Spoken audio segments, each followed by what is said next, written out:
in real estate in general, I think a lot of agents suffered the last year. Get back on the horse. It's door knocking, cold calling, open houses, sphere of influence. How many calls you make in a day? For me, if I'm gonna cold call, I'm making thousands of calls a week.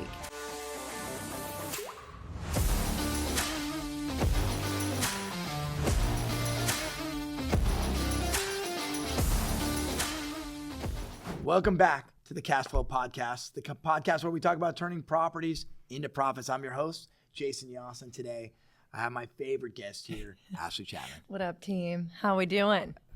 I love you. I'm so glad that you're here. Thank you so much for coming by. Yes. I always love it when I get a chance to talk with you, not just talking business, but talking all things real estate. Yeah. So I want to get into it right away. Okay, I've been getting emails every single week from the Department of Real Estate. The DRE. And the biggest issue that I see with these emails is them saying like, hey, with the fires going on in LA, you can't price gouge, you can't, write lowball offers. And look, I get they're trying to protect the public, but we're trying to do regular business here. Yeah. Give me a hot take, Ashlee. What's going on? Yeah, I mean, I think that when the government comes in and starts heavily regulating things, I mean, just like we saw with all of these commission lawsuits, that didn't change anything. It just changed, I kind of forced agents to do their job a little bit. But in this situation, it's like a buyer is going to pay what they believe something is worth, whether it's burnt to the ground or not. That's how it works. Whether you put it on the market for $5 million or $500,000, let the buyers decide. Right. And so I think a lot of this that's happening is quite honestly they're just trying to force regulation. Yeah. And it's going like, I think did you see the thing about like fines, jail time, whatever? If you, well, I'm like, what is this? Like, it's crazy. Okay, well, honestly. Well, then nobody's going to buy it, and these people aren't going to be able to rebuild. They can't afford it. Right. They're not. The insurance payouts are going to be nothing.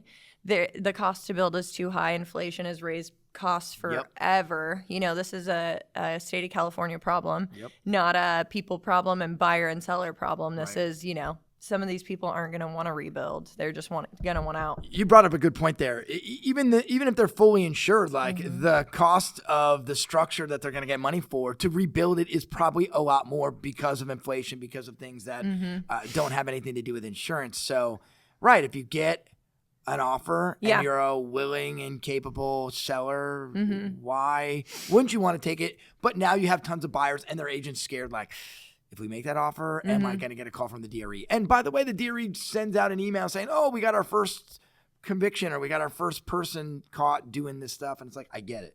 They're trying to look. They sent an email about that? They send an email every week. Again, no knock on the DRE. I get it. Your intentions are good, but the road to hell is paved. I've been unsubscribing. I've been unsubscribing from the DRE communications. So with that being said, do you see any opportunity for your business or your sphere of influence agents out in LA, or is it not a place where you feel like there's the best deal to be had? So for me personally in my business, this is the thing is like I've gotten a lot of phone calls about it, and it was the same thing. I mean, anytime there's a hurricane in Florida, it's like, why don't you go flip houses out there, do this out there? It's like, here's the deal. I think there are a lot of people who are going to go out there. I do hold a license, so I'm not going to touch it with a 10-foot pole. And the reason is these people just lost everything. Right. And for me, it's like, I deal with distressed people all the time,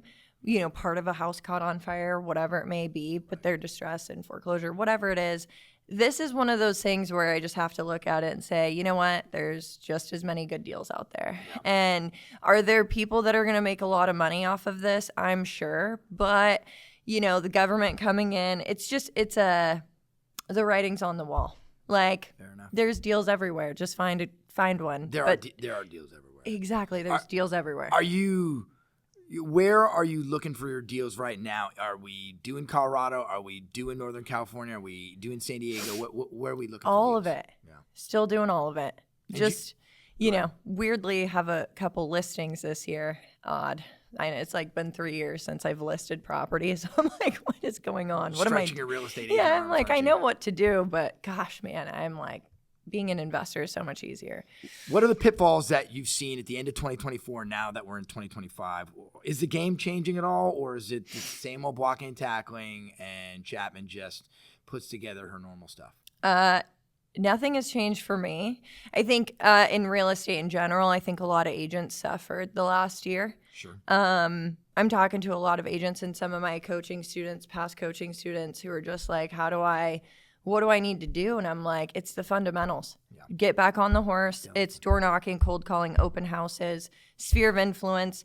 How many calls you make in a day? For me, if I'm going to cold call, I'm making thousands of calls a week. You have to, right? Yeah. But, it's just get back on the horse. So I think the market in the last 6 months of 2024 was really hard. The market was just, I don't even know what it was. It was dead silent. Like everything just stopped. And I'm like, oh man, this sucks. And then, it was an election year, so it's always weird. But the fundamentals don't change. I think 2025 is going to be a great year. I don't think there's any more agents out there who are going to talk about the interest rates because the Fed cut rates and the mortgage rates stayed the same. They didn't move. Go figure how that works, huh? Exactly. Very interesting to see that.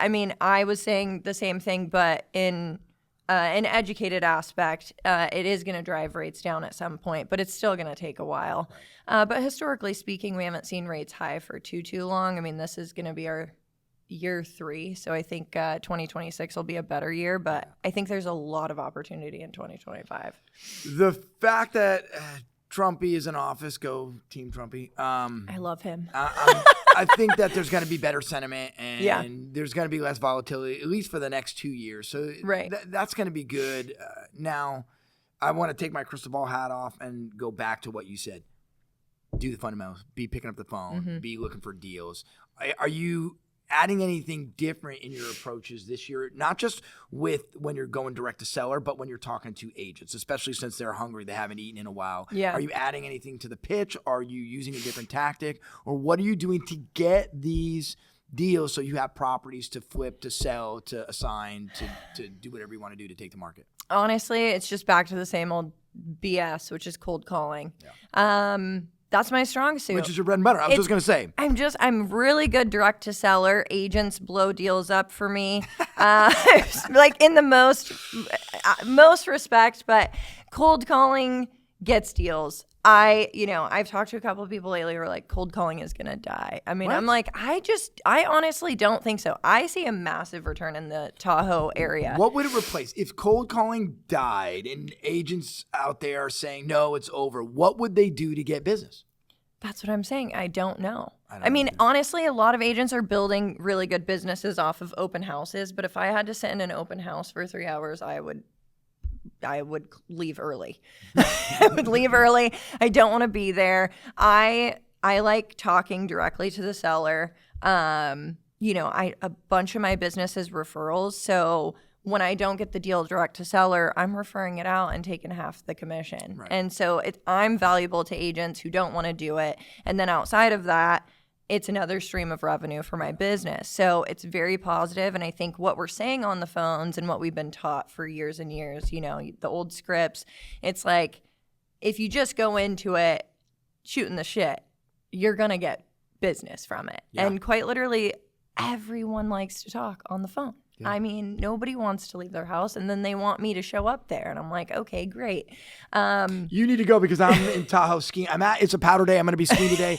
Miss Smith, she's over there down in North Park. Go ahead, agent. Okay, go get that one for you. I'll give you a little something. Yeah. Honestly, it's funny, cold calling in Tahoe. I'm not obviously as heavy into cold calling as I was, but I have my junior agent, Matt, cold calling up there. And I'm buying a house for myself off market, direct to seller financing.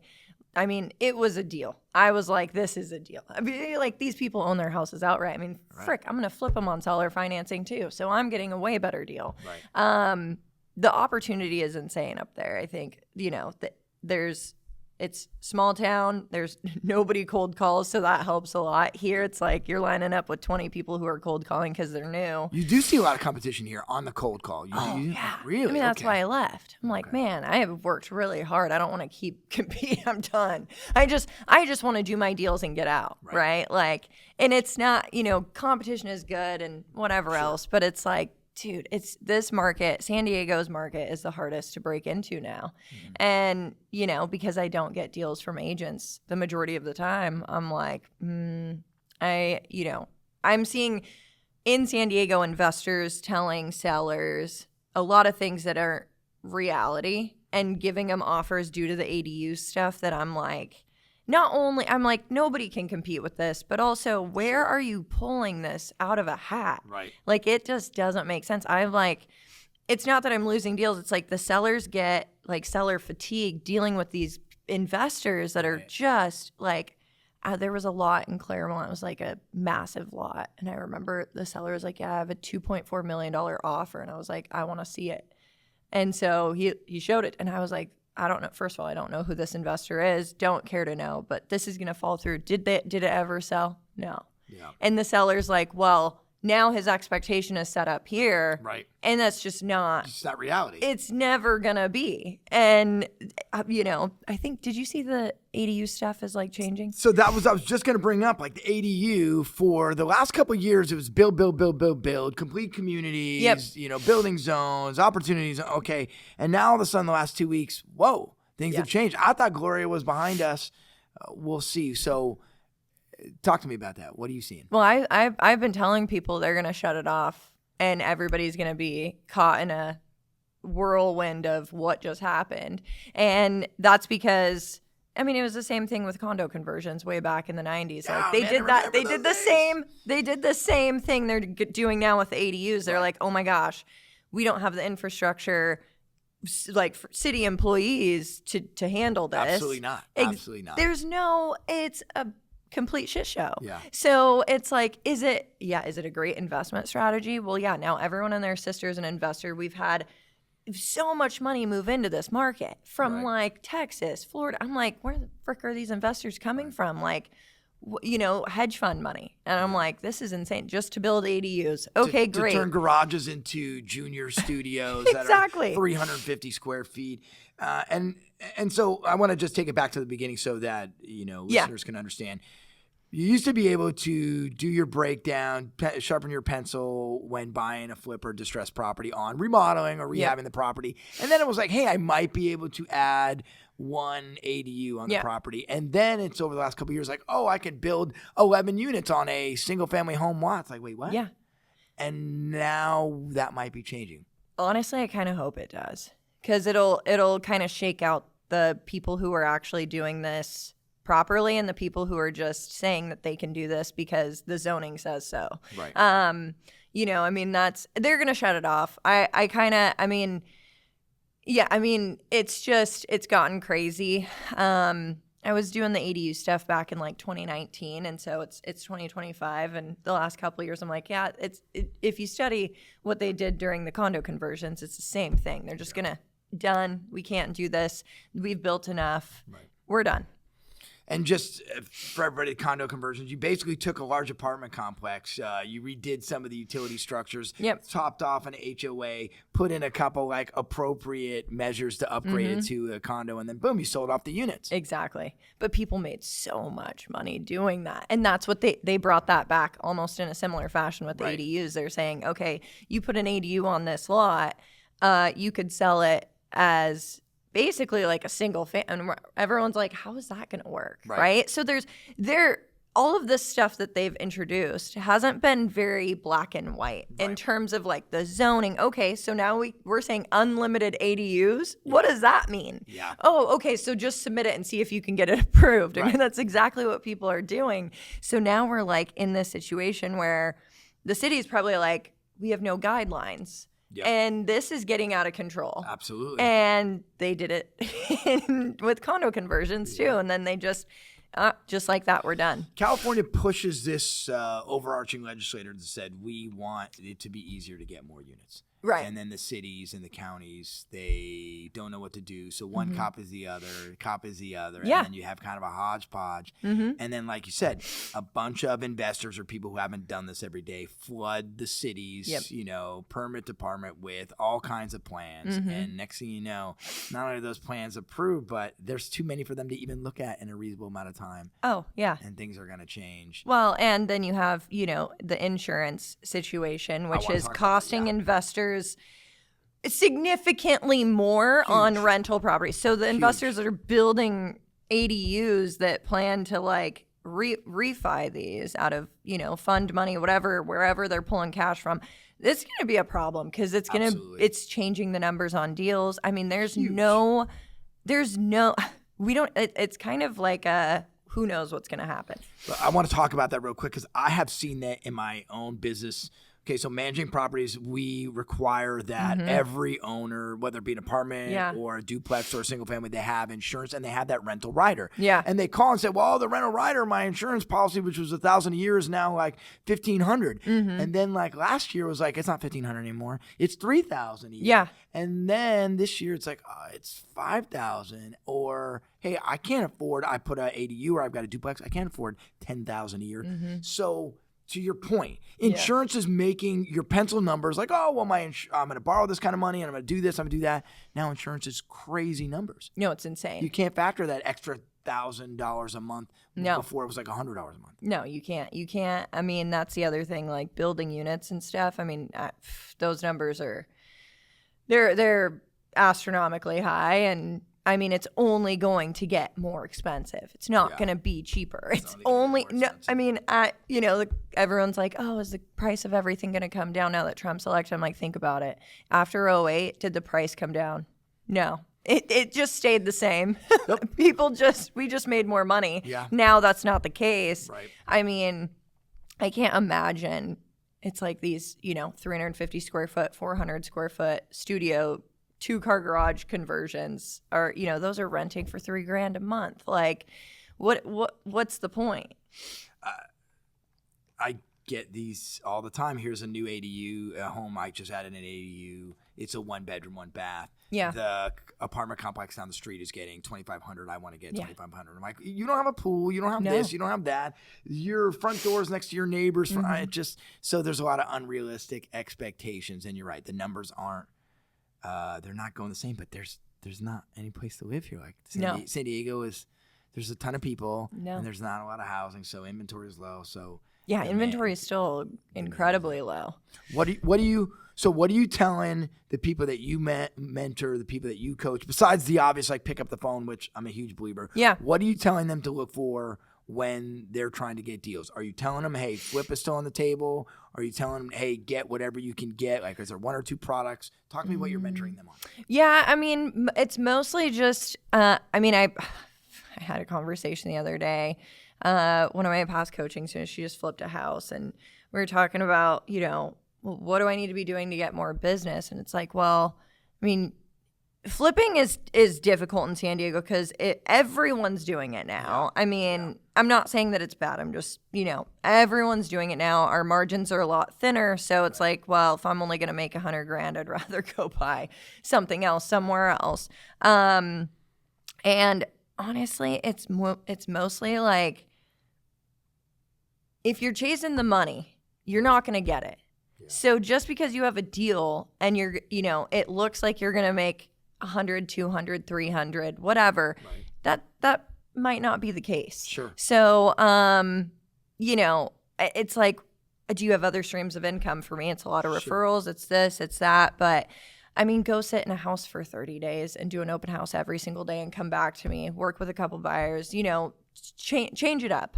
Right. Don't be chasing the money so much as just doing your job, because we're all doing all the same thing. I'm an agent. If I was broke right now, I'd be sitting in an open house for 30 days every freaking day. So, I've had a lot of those conversations. Agents are struggling. I get it.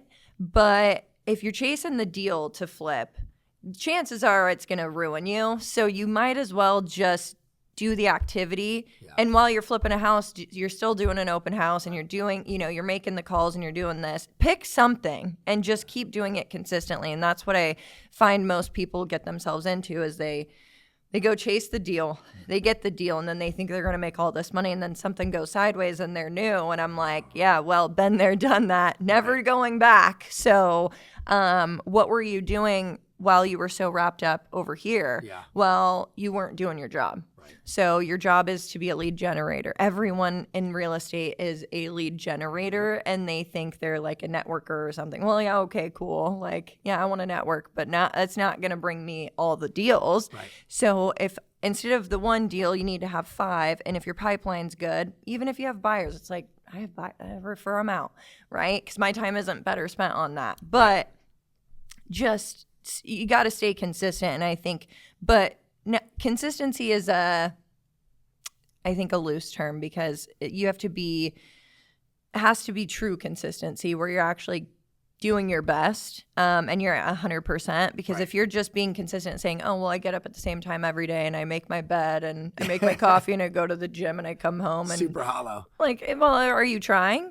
Because it's honestly like, I don't know. I mean, that's the type of consistency you have to see. And it's like 30 days of real consistency will change, that one deal that goes south. I agree with you. It always harkens me back to think about when you did the Coors Light and calling. Like, hey, are you really doing 100 calls? How about you get together with the rest of us? You sit here and you really make calls. Like, that's a big deal. I agree. Again, I'm a huge, you got to call people 100%. I do Power Hour in my own company. Like, you have to pick up the phone. I love networking. Don't get me wrong.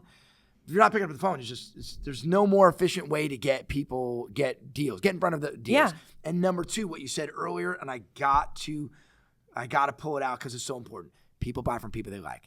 You just get on the phone with somebody and build some rapport, shoot the shit, whatever. There's a good chance they're going to build a bond with you. They're going to trust you. And then when you're like, so I could make you an offer, or hey, do you want to list the property? I've got an agent who might be able to put this on the market for you. Well, so perfect. I actually have a deal right now that's a perfect example of that. I bought a house from a woman a year and a half ago. She ended up finding me online. Agents did the deal, so I had never talked to her. It was off market. It was like a random fly by the seat of our pants deal. I was like, yeah, lock it up, $850, I'll close in 5 days. Boom, done. Well, she ended up contacting me, and funny story, she sold, she's a hard money lender, and she had a rental portfolio. Susan, I love her. But she was like, do you want to buy the last house in my portfolio? And I was like, and it's, out in Fletcher Hills, and I was like, I'll take a look at it. She wanted 1.24. I was like, that's what it's going to sell for on the market. Like, either I get it for 900 and I was just going to turn around and put it on the market as is, or you put it on the market. But she had used the same agent for her entire rental portfolio in San Diego. And I was like, but if you put it on the market, you have to do the deal with me. So I have another agent doing the deal, but nonetheless, like, it was an opportunity for me to get in there and say, hey, I want to win your business. And now she moved from San Diego to Carson City. On my way here, I picked her and her husband up and drove them down here to get their car. I was like, this is great, but it's still an opportunity. So those are the things that you have to do. What do you think, and you alluded to this earlier, being in maybe slower paced, being in like a Tahoe or just right next to Carson City, but being in a spot that is not the hustle and bustle of LA, San Diego, not even Denver. Like, how has it affected your business? Are you still, going as hard as you were, or are you been able to slow down but still get deals? Slow down, still get deals. There's zero urgency up there. People are like, they don't work like. There's no investor competition there, actually. It's very weird. It's a completely night and day, and it's exactly what I wanted, because Reno's growing at a rate that crazy rate. It's insane, and people undercut Reno, and I'm like, this is one of the best markets to be in, and it's because nobody's doing anything there. Nobody's doing it. Flipping houses isn't a thing. Like, people, like, they know about it, but I mean, it's it's small town, whatever, but the deals are everywhere. They're like, these deals don't even the houses on the market. I'm like, there's no offers on this. They're like, no, but they're not turnkey, so they're not selling. I said, this market is I think market to market, San Diego to Denver to Tahoe, it doesn't matter. Right. Turnkey product sells. Anything that people have to do work Talk about to. that turnkey product sales. Like, talk about why it's so important and that you can drive so much more revenue out of a turnkey versus like a, hey, well, put a little work into it. Yeah, I think that's what's cool about flipping houses is in any market, it's very lucrative. Right. And that's because when rates go up, people, they're spending money on a mortgage payment. They don't want to do work to a house. They don't know construction. Yeah. So, these houses that are completely original, they quite literally are like, oh, I have to spend another $200,000 to make this beautiful. Like, or, it's that's what they think in their head. Oh, I got to spend $200,000. You're looking like, I'm going to spend $30,000. I'm going to get this thing fucking going. So it goes back to my saying, it's like price, location, condition. You can have 2 of the 3. If you don't have all 3, it's not a deal. But if you have all 3, it's a deal and it will sell. And the houses that are turnkey on the market, we're seeing them fly. I mean, the Phoenix market is insane right now. Have you seen that? I got one of my biggest offices in Phoenix, and I'm moving there. No offense to California, I love you, San Diego, but I'm going there. First of all, I need to save 10% on state income taxes. Quite literally. And second of all, I could just... There's some great stuff out there. Yeah, there's some great stuff out there. There's great deals. Housing is still pretty. You have the Mesa location. You have, just like the suburbia of Scottsdale. Scottsdale's expensive, but as soon as you get outside of Scottsdale, there's still deals to be had. You're saving money from where you are. Well, yeah. But Scottsdale's like 90% of San Diego. Like Rancho Santa Fe versus Northeast Scottsdale, your $10 million home in Rancho Santa Fe is $9 million in Scottsdale. Yeah. But your Mesa fourplex is nowhere near your North Park fourplex. It's just not. No. It's just not. No, I honestly, it's price, location, condition. We're seeing things. If it's turnkey, it'll sell. It'll sell quickly. Obviously, dependent on what the rates do, they'll even sell faster. We'll see what happens, but ultimately, there's a lot of deals out there right now. I think agents specifically really gave up last year. People weren't closing anything. Market times were really long. They're like, oh my gosh, I even heard agents say it's a buyer's market. I'm like, when? Where? Oh, we're cutting the price by $10,000. No, it's an election year. Yeah. It's an election year. It's weird. I'm not seeing a buyer's market right now. In fact, the January, it was like everything took off. Right back again. Yeah. As we wrap it up, last 2 minutes, I want you to just give us a little breakdown of like what you see coming down the pipeline, not just for Ashlee Chapman, but for the people that you partner with that you want to see do well. I'm seeing a lot of since the election, just a lot for my business, my investors, my fund, everything. I'm seeing a lot of just like, let's go. Time to go. Like, even if we buy and hold something, let's sell or finance it, whatever. Do like just more creative stuff, but like everybody's just, they're back on the horse. Yep. There's a lot of like camaraderie here. I'm like, wow, everybody's like playing together again on a team. I'm like, this is great. Like, let's collaborate more. So I'm seeing a lot of that. I feel like it's been a little while since everybody was collaborating. There was a little bit of time where I think people were freaking out and they were like, I'm doing my own thing. I'm your competition. I want to work with you. So yeah. Ashlee Chapman, thanks for coming in. I love you so much. Great I love seeing you so much. I love this podcast too. Everybody out there, thank you for tuning in to the CashFlow podcast. Ashlee Chapman, okay? Where we talk about turning properties into profits. We'll see you next time.